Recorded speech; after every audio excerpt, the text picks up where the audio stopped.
दिल्ली में एक क्लब है जिमखाना क्लब। अब देश में तो एक से क्लब है, हमारा क्या लेना देना है? कोई भी लेना देना नहीं है, हमारी हैसियत ही नहीं है ऐसी। और हमारा क्लब तो क्या अपना परिवार है, अपने बच्चों के साथ, नाती पोतों के साथ खेलो, वही हमारे लिए क्लब है, वही हमारा रिक्रिएशन है।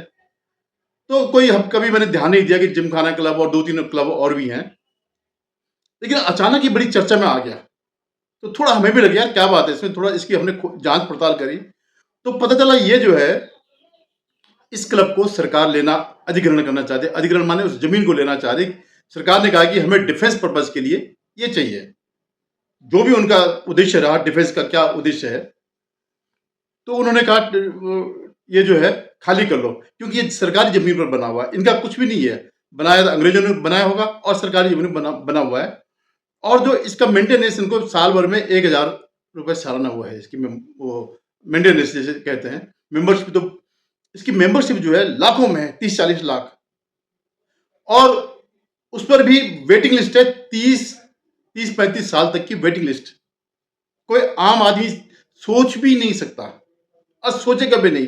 तो ये क्या है कि जो हिंदुस्तान के टॉप लोग हैं, जो अपने को एलीट कहते हैं कि भाई हमने जो सारे फैसले लेते हैं, वो सब इस क्लब के मेंबर हैं। ज्यादातर ब्यूरोक्रेट से लेकर के, जजों से लेकर के, सेना के रिटायर्ड और अधिकारियों से लेकर या प्रेजेंट अधिकारियों से लेकर जो फैसले लेते हैं।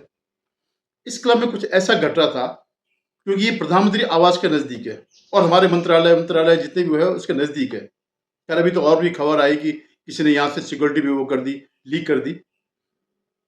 तो इसका बड़ा विरोध हुआ क्योंकि सारे प्रभावशाली लोग इसमें हैं। तो जब इसकी वो खुदाई करी मैंने, पता चला था अभी तो अंग्रेजों का क्लब था और मानसिकता वो ये कि dogs and Indians are not allowed.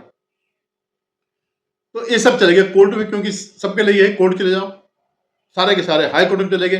भाई सरकार की जमीन है, नहीं भी जमीन सरकार की होती तब भी सरकार के पास कुछ मामलों में अधिग्रहण करने का अधिकार है। और ये तो अंग्रेजों का टाइम का है, भाई किसी की बकौती नहीं है, सरकार की है, लीज पर है वो जमीन। लीज भी उसकी खत्म हो गई और भी क्लब की खत्म हो गई। अब हुई हो न हो, अगर सरकार को चाहिए तो लेगी। तो इस पर जो है बड़ा हल्ला मचा, क्योंकि सारे वो थे। तो ये गया अल्टीमेटली हाई कोर्ट में। और जब हाई कोर्ट में मैंने जब 2 लोग देखे, कपिल सिब्बल और अभिषेक मनु सिंह भी, तो मुझे पक्का 100% हो गया, विश्वास हो गया, जरूर ये जो है ये क्लब जो है देश के लिए घातक है, अदरवाइज ये दोनों क्यों यहां पर है।